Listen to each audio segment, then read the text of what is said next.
Black holes are some of the most enigmatic and sinister phenomenon in the universe. They can swallow up entire stars and planets, bending the very fabric of space and time. But what if Earth, our home planet, were to be caught in the grip of a black hole's event horizon? What would we see before the inevitable end?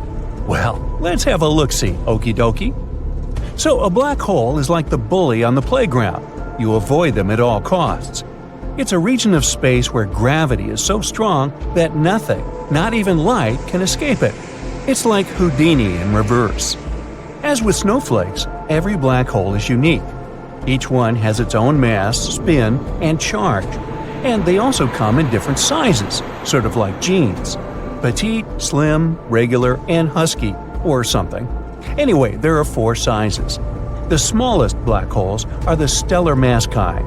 They're born when the massive star runs out of juice and folds in on itself. They're like the chihuahuas of the black hole world. They may be tiny, but they're feisty. They gobble up nearby matter like a hungry puppy. And even the smallest one is 3 times more massive than our Sun. Next up, we have the middle children of this cosmic family, intermediate mass black holes. They're too big to be born out of collapsed stars. Scientists believe that they may be created when several black holes merge into one. And even though they can't dominate galaxies, at least they can swallow up some nearby stars. Goody for them, huh? But do you know who can dominate a galaxy? The enormous monsters of our universe, supermassive black holes. They're the giants with masses ranging from millions to billions of times that of our Sun. And they play a crucial role in the growth and formation of their host galaxies. Finally, there are ultra-massive black holes. Trust me, you can't even imagine the size and mass of these guys. These cosmic eldritch horrors are extremely rare, but the ones we know can devour entire galaxies like Pac-Man. So, what happens if you get too close to a black hole? Or more like, what would you see in your last moments? Well, first, you reach an event horizon. It's like a point of no return, an invisible boundary that marks the edge of a black hole. And here's where things start to get really weird.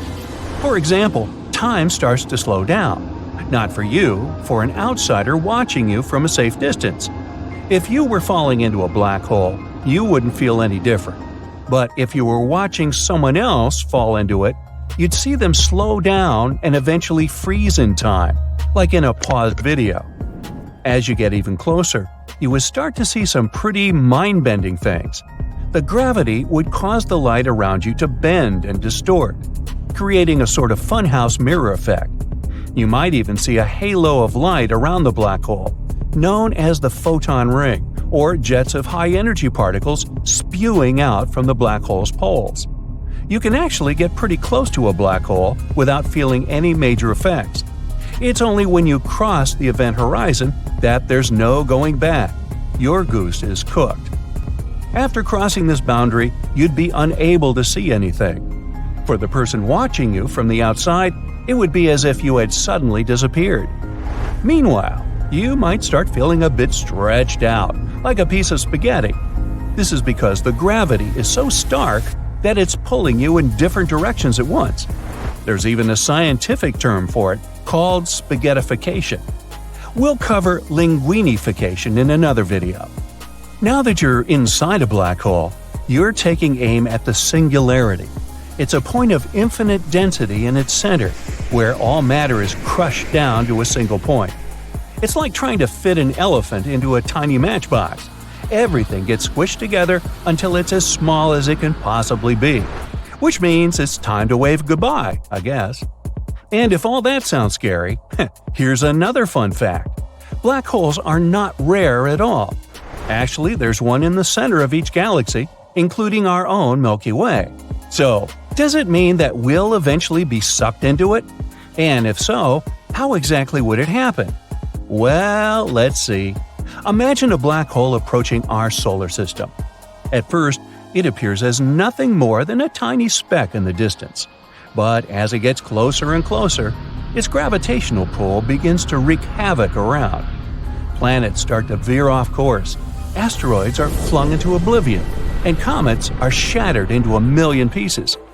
But just like waiting for the sausage to be served in a German restaurant, the worst is yet to come.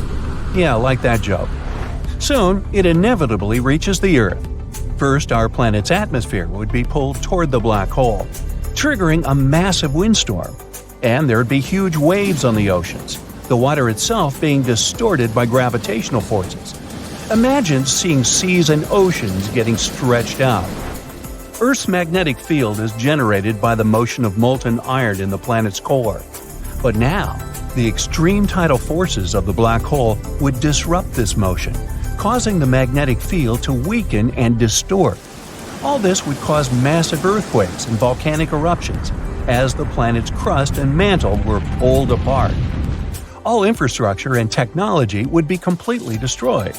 Buildings, bridges, and roads would be torn apart. Okay, let's hit the pause button. Pretty horrifying, isn't it? Nah, but don't worry. You wouldn't have even seen that much, because you would have felt the effects of the black hole much, much earlier. Well, back to the future. We'll lose our magnetic field even before everything started to collapse. And this means not only that the weather and climate will become terrible, we'll also be exposed to extreme radiation. These gamma rays and the heat from the black hole could drastically change our planet. Say ta-ta to all our beautiful nature. At least misery loves company. We won't be the only ones affected by a black hole, which is probably even worse.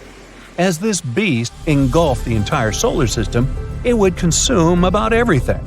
One immediate effect would be the disruption of the orbits of asteroids, comets, and all the other bodies. The planets would begin to deform and stretch, their surfaces warping like molten metal. The sun itself would be affected, its surface contorting like a glob of putty. And yeah, all this is scary even to imagine. But now, breathe and relax, because none of this will ever happen. This is the bright side, remember? Your infinitesimal odds of winning the big lottery are even better than the Earth ever being swept into a black hole. The nearest black hole to our solar system is called Gaia BH1. Discovered by scientists in 2022, it's found in our own Milky Way galaxy, about 1,600 light-years away from Earth. Gaia BH1 is about 10 times the mass of our Sun, which makes it a stellar mass black hole. It's not very interesting on its own, but its discovery has supplied valuable insights into the behavior of these cosmic monsters. But as you can see, even the closest known black hole is over 1,000 light-years away. They move very slowly, and they'll never get so close to our system to pose some kind of a threat. Hey, but didn't you say there's a black hole in the center of the Milky Way galaxy? Doesn't that mean it's going to eventually hoover up our entire galaxy, you may ask? Maybe not in that voice. Well, don't worry. The correct answer is no. The one in the center of our galaxy is called Sagittarius A star. You may remember it from that viral blurry photo that circled around the internet a few years ago. This black hole is indeed very massive and has a strong gravitational pull, like two 8th graders in love. However, it's still a small beam. It only affects objects that are close to it. The objects in the galaxy are all too big and move too fast to be pulled in by black holes. Nevertheless, they're still fascinating objects to study. Scientists are still trying to unlock the mysteries of black holes. And even though they'll never be dangerous to us, they're still a huge reminder of the incredible power of our universe. Now I think I'll turn my attention to the incredible power of chocolate. Our Sun is an average-sized star, and still, it could fit 1,300,000 Earths. The star is also 333,000 times as heavy as our planet. NASA has translated radio waves created by planets' atmospheres into audible sounds. That's how astronomers found out that Neptune sounds like ocean waves, Jupiter like being underwater, and Saturn's voice resembles background music to a horror movie. Here on Earth, it's bebop jazz. No, I made that up. The sun's surface is scorching hot, but a bolt of lightning is 5 times hotter. Earth gets struck by 100 lightning bolts every second. which results in 8 million lightning strikes a day and around 3 billion a year. Ooh, shocking. If you manage to go to the moon one day and see fresh footprints, that doesn't mean there's someone else there with you. Footprints or similar marks can last for 1 million years over there. Because the moon doesn't have an atmosphere, there are no winds, not even a breeze, that can slowly erase those footprints. Astronomers have found the largest hole we've ever seen in the universe. It's the giant void that spreads 1 billion light-years across. They found it accidentally. One of the research team members was a little bored and wanted to check how things are going in the direction of the cold spot. That's an anomaly in the Cosmic Microwave Background Map, or CMB for short. It's a faint glow of light that falls on our planet from different directions and fills the universe. It's been streaming through space for almost 14 billion years as the afterglow that occurred after the Big Bang. So you fall right into the heart of the black hole and prepare for a sad end. Well, you don't have to. Falling into a black hole won't necessarily destroy you or your spaceship. You have to choose a bigger black hole to survive. If you fall into a small black hole, its event horizon is too narrow, and the gravity increases every inch down. So if you extend your arm forward, the gravity on your fingers is much stronger than on your elbow. This will make your hand lengthen, and you'll feel some discomfort. Rather significant, to be honest. Things change if you fall into a supermassive black hole, like the ones in the center of galaxies. They can be millions of times heavier than the Sun. Their event horizon is wide, and the gravity doesn't change as quickly. So, the force you'll feel at your heels and at the top of your head will be about the same. And you can go all the way to the heart of the black hole. This myth is busted. If you watch a very touching movie in space and start crying, your tears won't run down. They will gather around the eyeballs. Your eyes will get too dry, so you'll feel like they're burning. Any exposed liquid on your body will vaporize, including the surfaces of your tongue. Speaking of burning, that's one thing fire can't do in space. Fire can spread when there's a flow of oxygen, and since there's not any in space, well. Once they explode, stars aren't supposed to come back to life. But some of the stars somehow have survived the great supernova explosion. Such zombie stars are pretty rare. Scientists found a really big one called LP 40-365. It's a partially burnt white dwarf. A white dwarf is a star that burned up all of the hydrogen, and that hydrogen was previously its nuclear fuel. In this case, the final explosion was maybe weaker than it usually is, not powerful enough to destroy the entire star. It's like a star wanted to explode but didn't make it, which is why part of the matter still survived. If you ever go into space, don't take off your spacesuit unless you're on a spaceship. Air in your lungs would expand, as well as the oxygen in the rest of your body. You'd be like a balloon, twice your regular size. Good news, the skin is elastic enough to hold you together, which means you wouldn't explode. Small comfort. When something goes into a black hole, it changes shape and gets stretched out just like spaghetti. This happens because gravitational force is trying to stretch an object in one direction, but at the same time squeeze it into another, like a pasta paradox. Speaking of, a black hole that's as big as a single atom has the mass of a really big mountain. There's one at the center of the Milky Way called Sagittarius A. It has a mass like for 1 billion suns, but luckily it's far away from us. If you made a big boom on an asteroid, you'd never be able to hear its loud sound. Yes, we often hear the sound of spaceships and battles in space in the movies, but that's just a myth. Sound is a wave that spreads because of the vibrations of molecules. A person claps a few feet away from you, the sound wave begins to push the first air molecule next to the clap, then the second, third, and so on, until the wave reaches your ear. So, to spread sound, we need molecules like air or water. In our atmosphere, sound waves spread out just fine, but space is a vacuum, so it's nothing here. You can clap your hands loudly there, but there just won't be any molecules that can vibrate and carry that sound. So, to carry on a conversation, you'd either need a radio or really good lip-reading skills.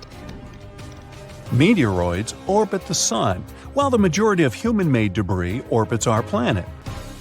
For example, we launched almost 9,000 spacecraft around the world from satellites to rocket ships.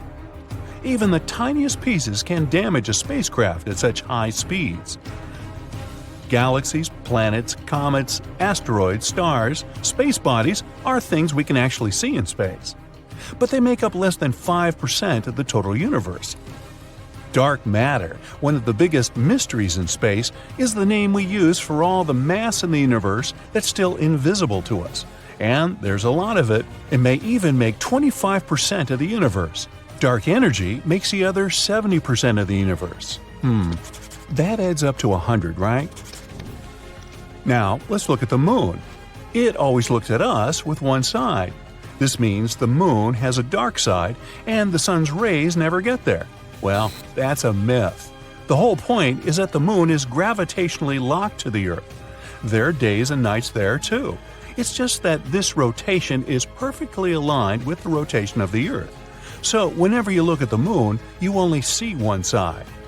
Although there are days when the sun shines there too, so it's not the dark side, it's the far side. And we even have pictures of this place. And there's one of the biggest craters in our entire solar system, the South Pole Aitken Basin. It's as wide as 2 states of Texas. Yeehaw! One myth that turned out to be untrue is that people have never actually been on the moon. This is the original spacesuit of the first astronauts who were there. Look at the sole of the shoe. Some people claim there's no way they could have left footprints like this there. Actually, they could. On the moon, the astronauts wore extra boots over their suits, and their soles matched the footprints on the moon perfectly. Now, the astronauts didn't need them when they left the moon and tossed them when the moonwalk was over. They left a lot of stuff there, too. They even tossed the armrests of the seats in the lunar module to reduce the weight. Now, counting all the Apollo lunar missions, the total weight of rubbish on the moon is approximately 187 tons, including several lunar rovers, spacecraft debris, 6 lunar modules, and all the experiments left behind. That's like 3 Boeing 737s. Another myth about the sun is that it's yellow. Let's send you into space for this one. You look out the window and it's white. The sun only appears yellow to us through the filter of our atmosphere. The composition of the air and its thickness just distorts the light of the star. But stars do come in different colors. Cooler stars have bright orange and red colors. These are usually very old stars, older than our sun. But young and very hot stars are bright blue. The sun is about in the middle of this spectrum. Oh, one more myth about asteroids. We need to fly a little farther than Mars's orbit. Whoa, we're in an asteroid belt, and we constantly have to dodge giant rocks and blocks of ice. We got in some dense asteroid clouds. Not true. The fact is that space is huge, and the distances are incredible. All the rocks and debris in the asteroid belt are only 4% of the weight of the moon, so there really aren't that many of them there. To understand the dimension of the emptiness in space, look at the collision of 2 galaxies. There are billions of stars in each of them. If we mix them up, it's unlikely there will be any collisions even here. Dust storms on Mars can really go crazy. They hurtle through the red planet's southern hemisphere, especially during the summer. These storms can grow and encompass large areas of the planet, as happened in January 2022. Then, a dust storm covered almost twice the area of the United States. Could it be something like this that caused one of the robots we sent to Mars to go missing? The atmosphere and climate are harsh on Mars. It's mostly a desert with strong winds and average temperatures of minus 81 degrees Fahrenheit. It drops down to minus 220 at the poles during the winter. A lander needs to be specifically equipped and very sturdy to withstand such conditions. But researchers thought the Beagle 2 could handle the difficult trip to the red planet. June 3, 2003. A team of researchers got one of their pioneering robots they were about to send to space ready. It was a small and compact lander called the Beagle 2. Its mission was to touch down on Mars and search for what the world has been actively looking for decades now: life on the red planet. Now, the touchdown was due on December 25th, but the signal never came. The team tried to contact the spaceship, but at one point, they had to accept they wouldn't be able to reach it. Some thought the landing was too difficult and complex after all, so the lander crashed. But they couldn't find any technical errors. Others had a theory that the lander may have become entangled in its own parachute and fell down to the surface of Mars. Either way, the Beagle 2 was considered missing, until 2015, when NASA took pictures of what could be the remains of the lost lander. They weren't just smashed debris, the components actually looked to be intact. The lander's remains were lying with its solar panels partially deployed around 3 miles away from the site where it was supposed to land. Apparently, the Beagle 2 managed to land successfully, but its radio antenna got blocked. That's why researchers couldn't control it from Earth or communicate with it. But no one knows exactly why it happened. Have you heard of a face on Mars? In the 1970s, one of NASA's spaceships took the iconic images of the Martian surface that showed a face-like formation, as you can see in the upper part of the picture. If you have a rich imagination, you can easily see a nose, 2 eyes, a mouth, and an unusual hairdo. Some even thought it was a monument built on the red planet by another civilization. How about some other unusual things people have found on Mars, like Happy Face Crater? You can easily see why it has this nickname. Or rocks in different shapes, a pancake, brachiosaurus, or a fish. Mars also has a waffle-shaped island on its surface. It's a 1.2-mile wide feature you can see in the area of lava flows. It might be the result of lava pushing this formation from below. It seems astronomers have also got some images of blue dunes. It's a sea of stunning dark dunes that strong winds sculpted into long lines. They surround the planet's northern polar cap and cover a region as large as Texas. The red planet is usually known for its brown sandy dunes, so these ones certainly came as a surprise. In reality, though, they're not really blue. If you could visit Mars right now just to take a look, you'd see that these dunes appear brown and orange like the rest. And the picture is a false color image. Scientists often use false colors to highlight differences in something. For example, here it's the difference in depth. Also, the biggest valley on Mars is so large it could eat our Grand Canyon for breakfast. It's a fascinating system of canyons 2,500 miles long called Valles Marineris, and it's over 10 times as long as the Grand Canyon. Now, if you could stretch this Martian canyon, it would go from coast to coast of the entire United States. Since Mars doesn't have any active plate tectonics, no one knows for sure how this canyon formed. One theory says a chain of volcanoes located on the other side of Mars, the one that includes Olympus Mons, bent the crust from the opposite side of the planet. This powerful force caused cracks in the Martian crust as well as activated enormous amounts of water lying under the surface. This water then emerged and carved the rock away. The force activated glaciers too, and they possibly created new pathways in this gigantic canyon system. Volcanoes on the Martian surface could have erupted about 50,000 years ago, although the most powerful eruptions happened 2 to 3 billion years ago. But the planet doesn't have active volcanoes today. Most of the heat stored in its interior during the planet's formation has been lost. So now, Mars's outer crust is way too thick for the molten rock to reach the surface. But a long time ago, eruptions formed giant volcanoes, and these volcanoes most likely had an important role in melting ice deposits, which released floods of water onto the Martian surface. Now, Mars has a thin atmosphere with a volume of gas, mostly carbon dioxide, less than 1% of Earth's. But 4 billion years ago, it was way warmer and wetter than now. Its atmosphere must have been thicker back then, too. That's why it could create a powerful greenhouse effect and trap sunlight. Mars also has a powerful magnetic field. Similar to Earth's, it formed because of the currents of molten metals in the planet's core. But unlike our home planet, Mars lost its magnetic field after its core had cooled down. And without it, the planet didn't have any protection from the solar wind, which is a stream of charged particles flowing from the sun.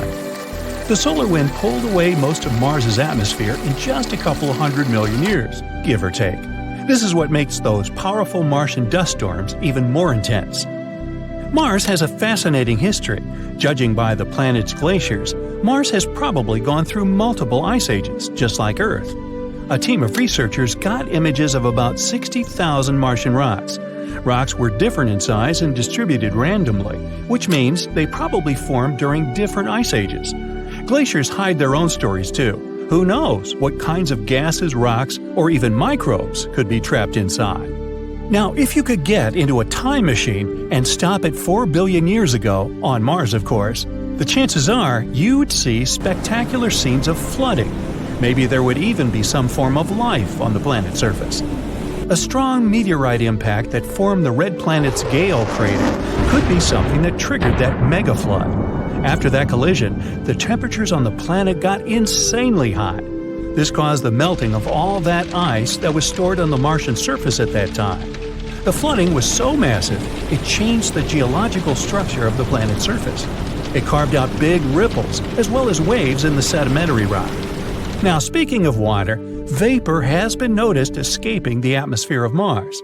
Also, researchers have found some evidence of water flowing on the planet's surface. There are dark streaks in the soil. They seem to get bigger in the summer and shrink over the winter. There are numerous dried-out valleys and river channels on the planet. It's possible that liquid water once flowed there. Now, most of it could be locked up in ice caps or even hidden under the surface. More and more things hint that Mars used to be habitable. Mars is the only planet we know about where only robots live. 5 rovers make up the Martian population. Those are Perseverance, Opportunity, Spirit, Sojourner, and Curiosity. These robots are there to take pictures and samples of soil and air, and maybe even find life on the red planet. And someday, we may reunite with them on Mars. Who knows? Oh, and by the way, if you really could get into a time machine and stop at 4 billion years ago on Mars, then I'd like to buy you lunch and talk about it. My treat. It's normal for planets to be a bit tilted on the side. The Earth is tilted at a 23-degree angle. That's why we have seasons. It's summer when the part of the world where you are leans closer to the sun. It works the opposite way too. It's winter when you lean away from it. But Uranus is tilted more than normal. It lies as a 98-degree angle, which has a huge effect on its seasons. Each season on Uranus takes 21 years to play out. Something to think about the next time we complain that winter lasts forever. Now, here on Earth, we measure distances in minutes and hours, maybe even days. It takes 10 minutes to walk to your best friend's house, or 15 minutes to drive to your favorite cafe.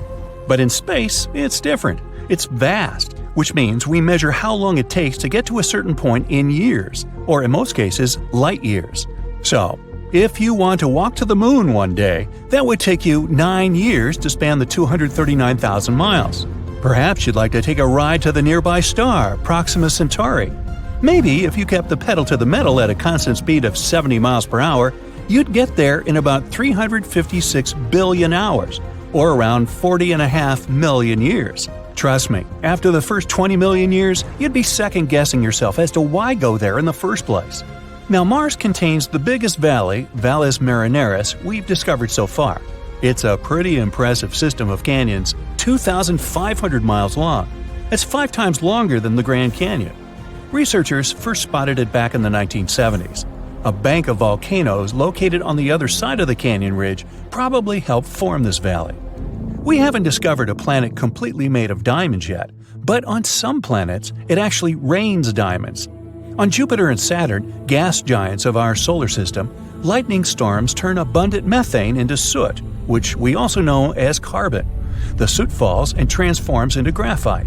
Further graphite transforms into diamonds with a diameter of about 0.4 inches. Now, before you start figuring out how to book a diamond collecting field trip, know that these diamonds don't last. After they enter the planet's core, they melt.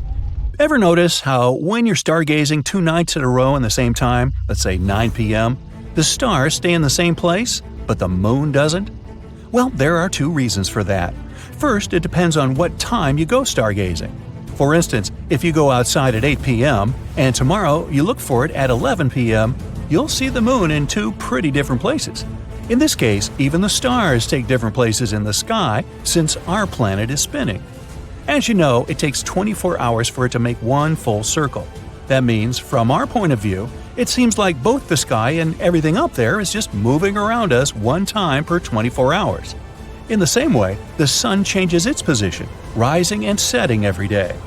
So, if you went outside 2 nights in a row at the same hour, in most cases, you'll have to wait for an extra half hour or more until the moon gets back to the same position as the night before. The stars are pretty much standing still. It seems like they're moving, but that's because the Earth is spinning.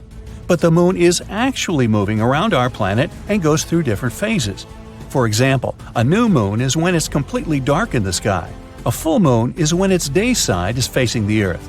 It takes approximately a month for it to finish one circle around the Earth. Maybe you'd be luckier on a diamond collecting expedition on this next planet, 40 million light-years away from Earth. Scientists used to call it a super-Earth. Now, a super-Earth is generally a planet way bigger than ours. This planet, for example, is double the Earth's size. It's so close to its star that it makes a full circle around it in less than 18 hours, which means a year there is pretty short. Since it's so close to its star, its temperature goes up a whopping 4,900 degrees Fahrenheit. Because of the heat, in combination with the planet's density, scientists have the theory that its core is made of carbon in the form of graphite and diamonds. Over 10 years ago, astronomers discovered a huge water vapor cloud. It was 12 billion light-years from our home planet. That cloud is the biggest source of water we know of. It's also the oldest, dating back to when the universe was only 1.6 billion years old. Now it's 13.8 billion years old. Man, if only I had started a savings account 12 billion years ago. With compound interest, I'd have me quite a pile of cash by now, but I wasn't around then. Anyway, this cloud is so large it holds 140 trillion times the amount of water in all the oceans on our planet. This cloud kind of feeds a black hole. It may also contain enough gases, such as carbon monoxide, to encourage the black hole to grow 6 times bigger than it is at the moment. The average temperature of our planet is about 57 degrees Fahrenheit, and the highest temperature ever measured was 134 degrees. Sound too hot? Well, on Venus, it can go up to 900 degrees, which makes it the hottest planet in our solar system. It's not hot enough to melt steel, though.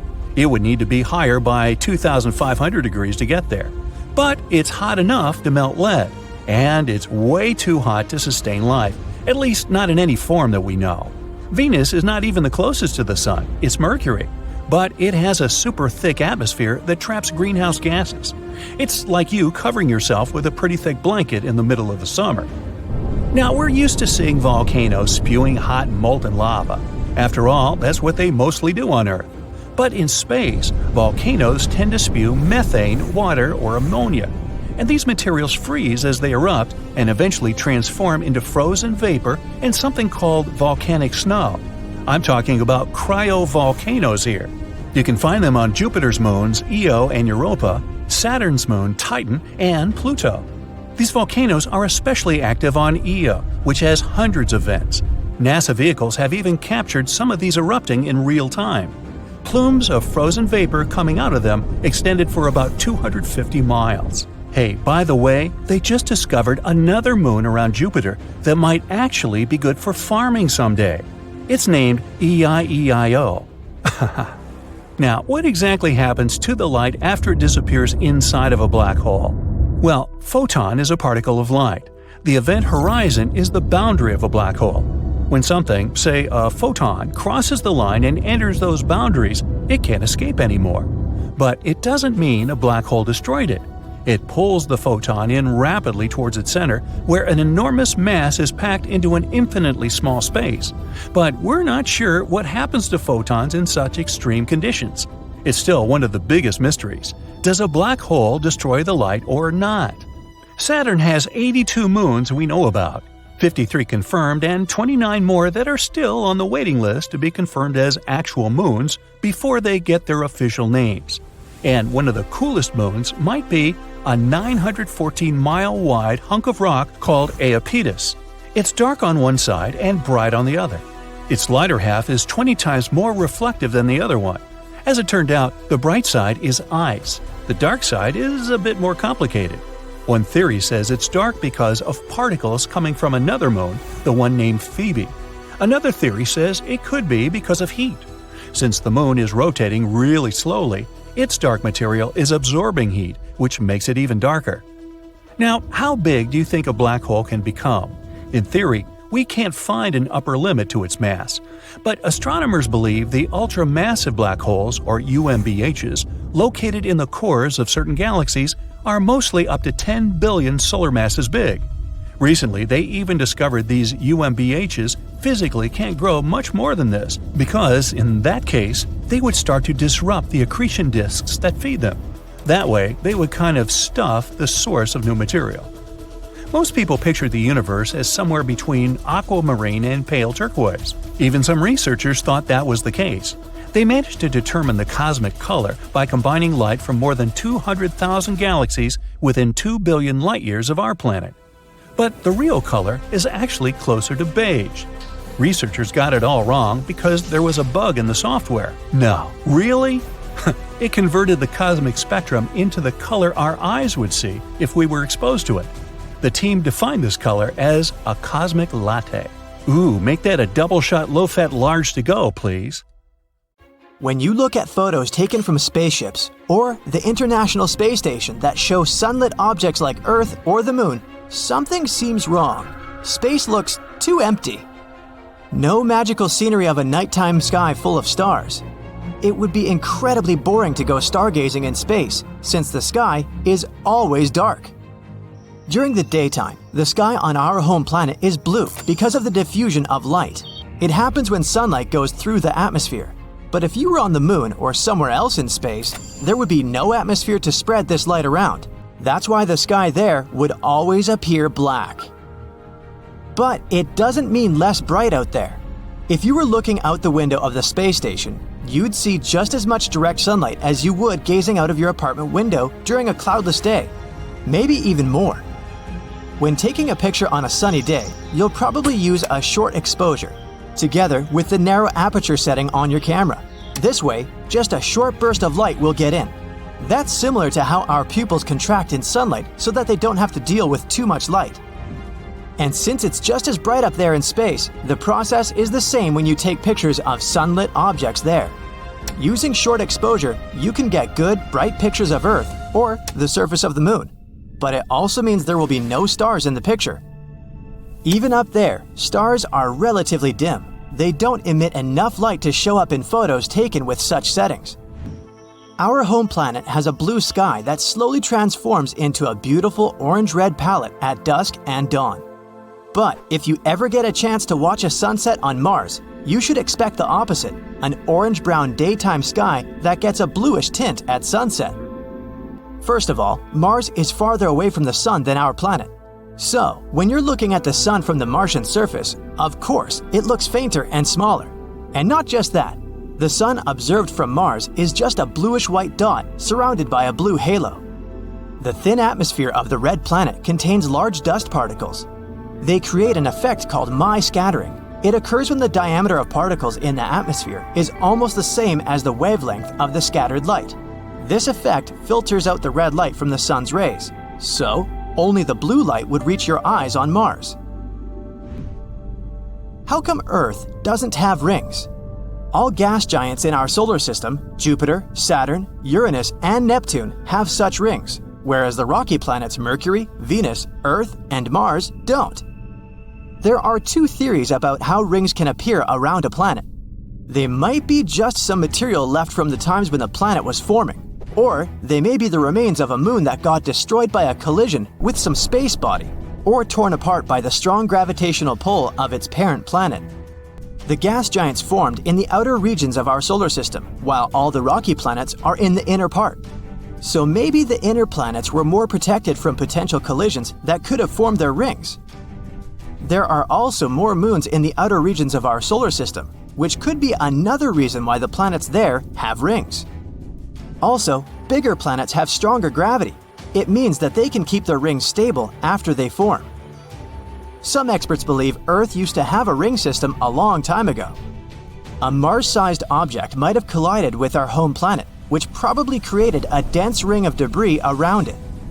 Some scientists think that this debris formed not a ring, but what we know today as the Moon. There's probably a giant planet lurking at the edge of the solar system, far beyond Neptune.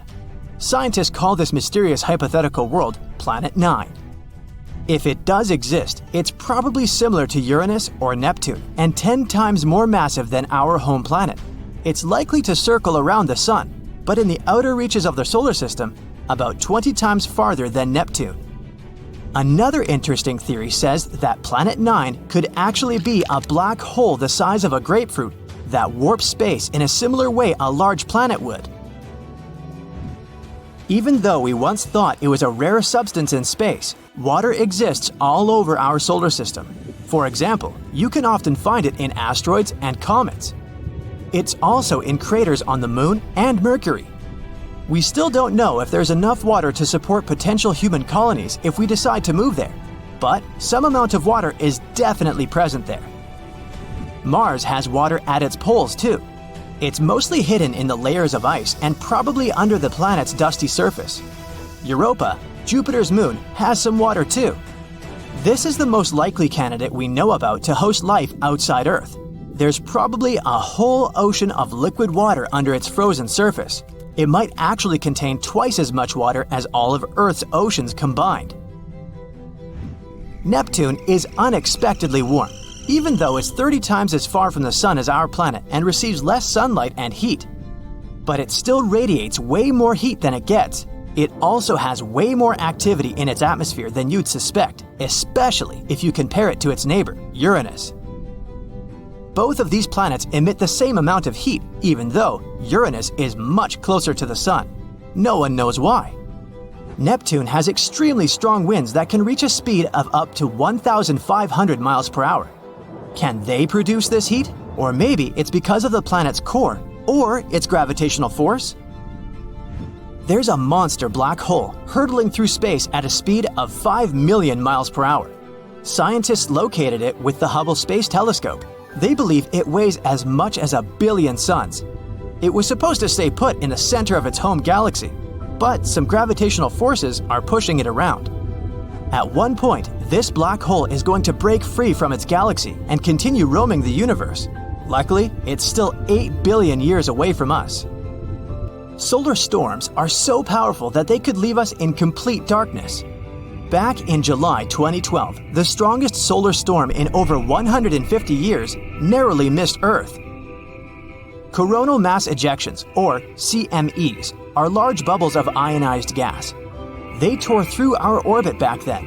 If they had caught our planet in the crosshairs, we would have literally been in the firing line. We'd have faced solar matter hurtling towards Earth, damaging computers and causing power outages that would have lasted for months. A surprise solar storm hit us on June 25, 2022.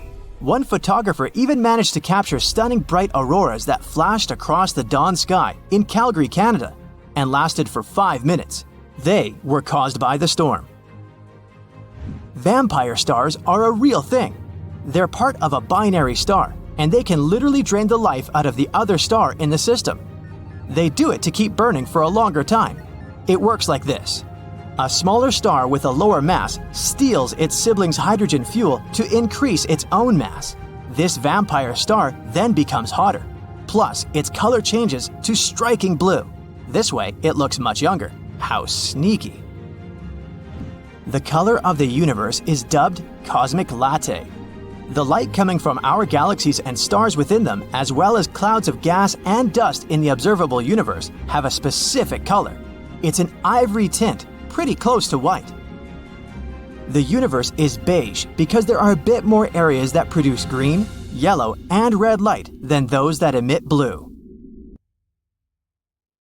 No one will hear your cry in space, or something like that. We've all heard this famous chilling phrase, and it's actually true. Space, for the most part, consists of a giant nothingness. There's a lot of, space in space. But this doesn't mean there are no sounds in space. In fact, there are plenty of them, and some of them can even make you shiver. Let's take a look at the scariest space sounds. First of all, how are cosmic sounds even recorded? Sound is just the vibration of molecules. When you scream, you make the molecules push each other furiously until they reach the ear of the person you're yelling at. Then these vibrations get transmitted to the brain, and we recognize them as something that you might need to apologize for. In other words, to hear something, we need molecules. And that's where things get complicated. There aren't any of them in space. The entire universe almost completely consists of a vacuum. No, not a Hoover. Absolute nothingness. However, the wizards from NASA still record space sound somehow. So how do they do it? The thing is, there are some types of waves that don't care about molecules. We regular folk can't perceive them without some special devices. These waves include, for example, radio waves. We'll need a radio or something like that to recognize them. And that's exactly what NASA's satellites do. They catch random radio waves. Thanks to their heroism, we can find out how different cosmic bodies sound. These satellites record a variety of waves, fluctuations of plasmas, magnetic fields, and other, stuff. And then scientists from NASA transform all this into normal soundtracks. And some of them sound quite frightening, to put it mildly. Let's take our magnetic field, for example. It surrounds our planet like an invisible shield, protecting us from all sorts of nasties, like radiation and solar winds. At the same time, we can neither see it, feel it, nor hear. Oops. Well, the last one is outdated. Scientists from the Technical University of Denmark took magnetic waves recorded by the ESA swarm satellite. They converted them into an audio track and got a pretty creepy result.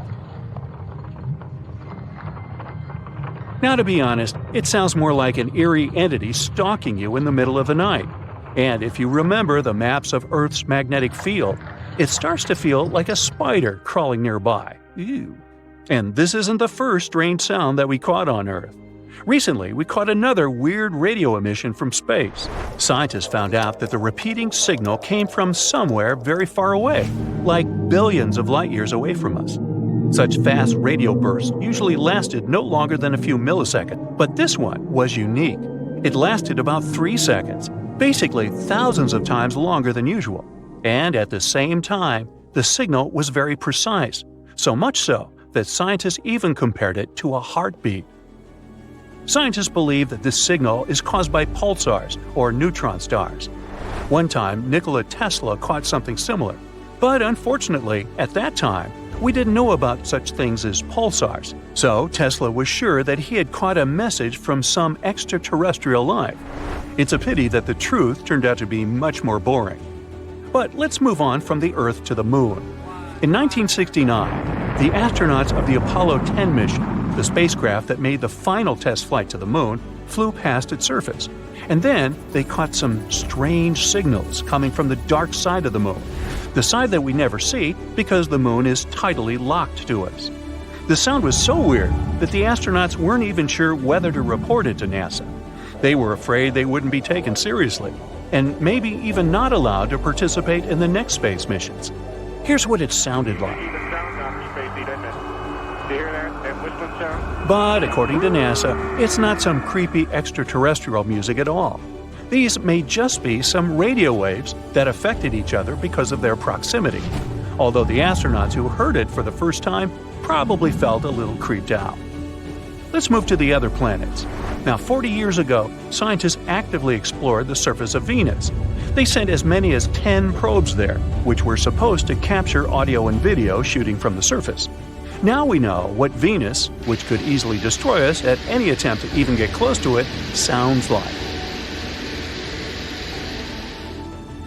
Horrifying.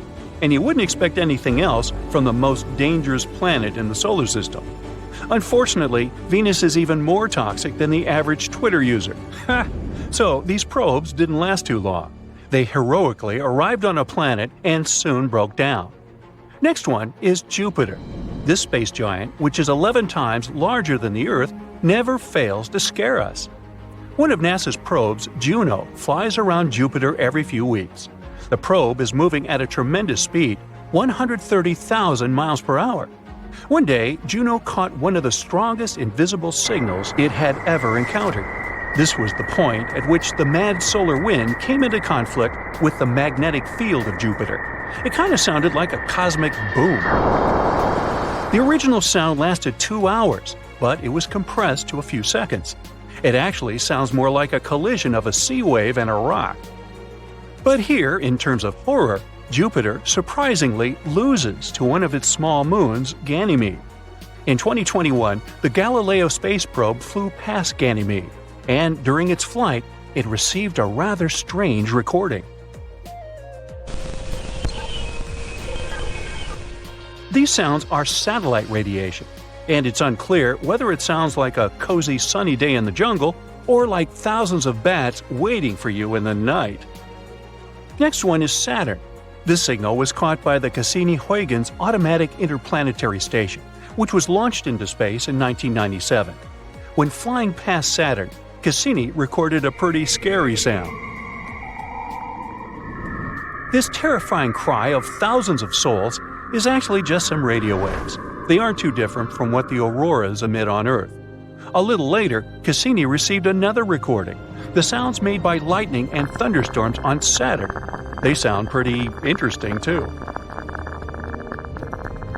More like popping corn or a Geiger counter, right? But that's just because these lightning strikes have a crazy frequency. Moving on from the solar system to outer space. The famous Voyager 1 was launched back in 1977 and continues to send us data even 40 years after its launch. In 2012, it left the solar system and entered interstellar space.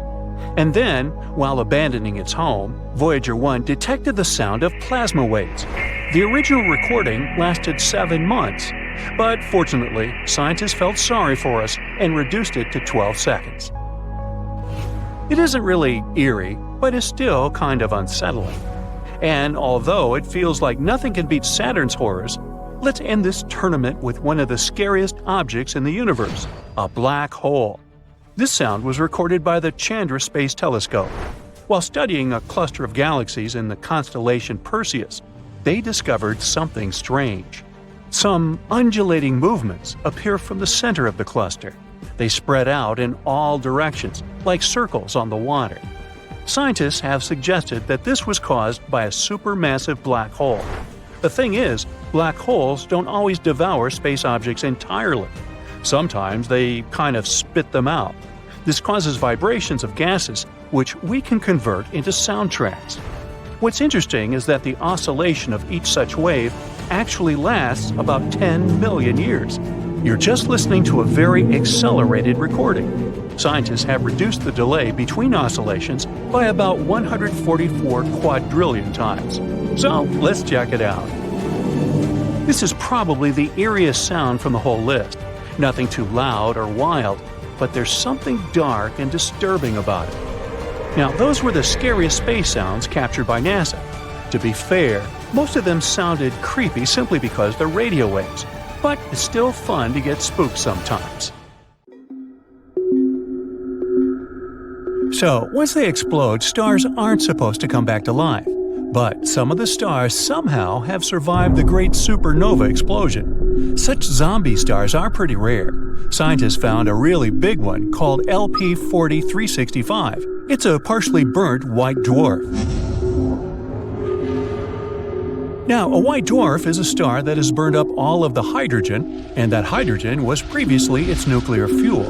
In this case, the final explosion was maybe weaker than it usually is, not powerful enough to destroy the entire star. It's like a star wanted to explode but didn't make it, which is why part of the matter still survived. One of those zombie stars used to be a white dwarf, or just left over from an explosion. It gobbled up too much from another star and, surprisingly, managed to explode once again. If you manage to go to the moon one day and see fresh footprints, that doesn't mean there's someone else there with you. Footprints or similar marks can last for 1,000,000 years over there because the moon doesn't have an atmosphere. There are no winds, not even a breeze, that can slowly erase those footprints. In outer space, you'd be strong enough to weld 2 pieces of metal together with your own hands. Okay, it has nothing to do with your strength. You could just press them together with no effort, and that's it. Oxygen in our atmosphere makes a thin layer on the surface of the metal. It's like a barrier, which is why such a trick is impossible on Earth, but perfectly logical in outer space. If you ever go to space, don't take off your spacesuit unless you're on a spaceship. Air in your lungs would expand, as well as the oxygen in the rest of your body. You'd be like a balloon, twice your regular size. Good news? The skin is elastic enough to hold you together, which means you wouldn't explode. Yeah, small comfort, huh? If you watch a very touching movie in space and start crying, your tears won't run down. They will gather around your eyeballs. Your eyes will get too dry, so you'll feel like they're burning. Any exposed liquid on your body will vaporize, including the surfaces of your tongue. Speaking of burning, there's one thing fire can't do in space. Fire can spread when there's a flow of oxygen, and since there's not any in space. If the fire breaks out in a rocket, you can simply turn off the ventilation system and voila! It can get more complicated if there's intense smoke, sparking, and material melting in conditions of reduced gravity. Regular foam fire extinguishers we use on Earth are useless here because they release foam randomly. Researchers are developing a fire extinguisher that will put out fires by using sound waves. The bigger the sound intensity, the bigger the flame they can put out. But the astronauts might end up deaf if the frequency is too high. A black hole is not like some starving monster that wanders around and has gravity so strong nothing can really escape it. When something comes close to the point of no return, which we also call the event horizon, it disappears. No way back. But quantum physics claims nothing can really destroy data, so it's a true paradox. Stephen Hawking was the one with the idea of how black holes don't really have event horizons. Maybe they have apparent horizons. Those trap things for some time only. After that, the trapped energy will somehow get away, but in a different form. When something goes into a black hole, it changes shape and gets stretched out just like spaghetti. It happens because gravitational force is trying to stretch an object in one direction, but at the same time squeeze it in another, like a pasta paradox. Speaking of, a black hole that's as big as a single atom has the mass of a really big mountain. There's one at the center of the Milky Way called Sagittarius A. It has a mass like 4 billion suns, but luckily it's far away from us. There are more than 23,000 pieces of so-called space junk bigger than a softball floating above our planet at speeds up to 17,500 miles per hour. Woo! And there are 500,000 pieces in general, some of them the size of a marble. Space waste is generally debris made up of natural particles called meteoroids and artificial particles, like things we make on the Earth.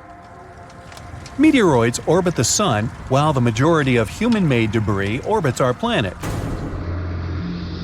For example, we launched almost 9,000 spacecraft around the world, from satellites to rocket ships. Even the tiniest pieces can damage a spacecraft at such high speeds. Galaxies, planets, comets, asteroids, stars, space bodies are things we can actually see in space, but they make up less than 5% of the total universe. Dark matter, one of the biggest mysteries in space, is the name we use for all the mass in the universe that's still invisible to us. There's a lot of it. It may even make 25% of the universe. Dark energy makes the rest of the 70% of the universe. Scientists don't know much about it, but they think dark energy could be behind the increasing expansion of the entire universe, while dark matter slows it down. Dark matter doesn't interact with us in any way that we know of, nor does it interact with itself. If it did, we might be able to find dark matter galaxies, dark matter planets, or such objects. Now, astronomers have found the largest hole we've ever seen in the universe. It's the giant void that spreads 1 billion light-years across. They found it accidentally.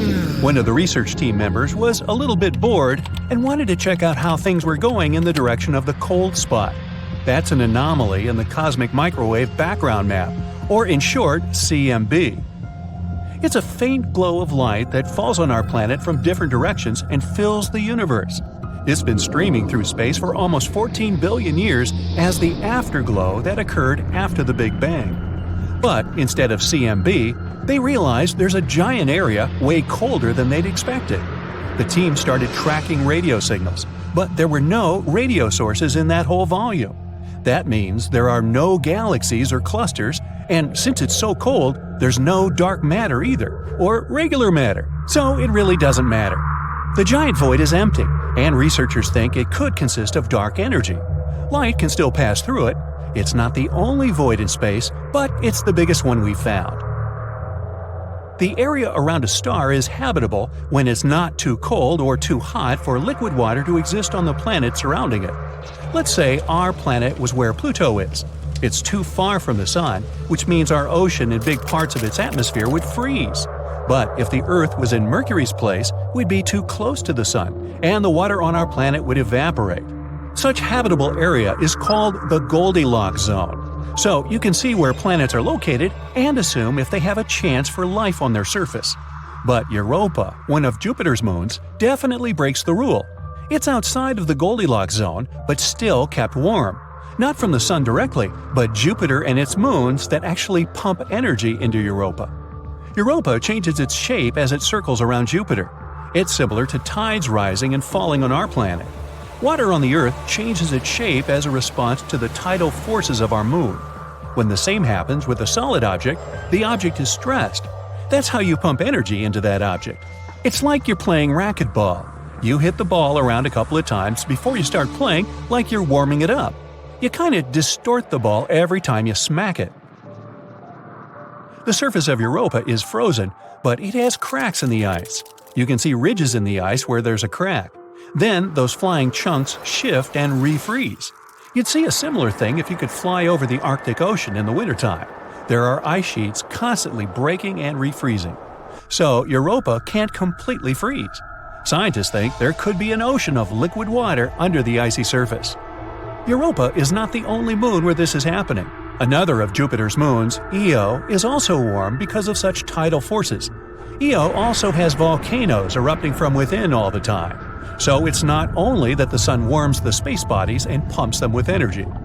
Many experts agree the universe might come to its end about 3 to 22 billion years from now. It's expanding all the time, which means it formed from a compact state. If it has a beginning, it's probably going to have an end as well. Yeah, I won't be around for that. One of the popular theories says the growth will slow down, and gravity will become the powerful force that will make the universe shrink. That will lead to complete chaos. Galaxies, stars, planets, space bodies, they will all move, collide, and, destroy one another. It's like the reverse Big Bang. Huge chaos, but this time, everything collapses. Well, on that cheery note, always stay on the bright side of life.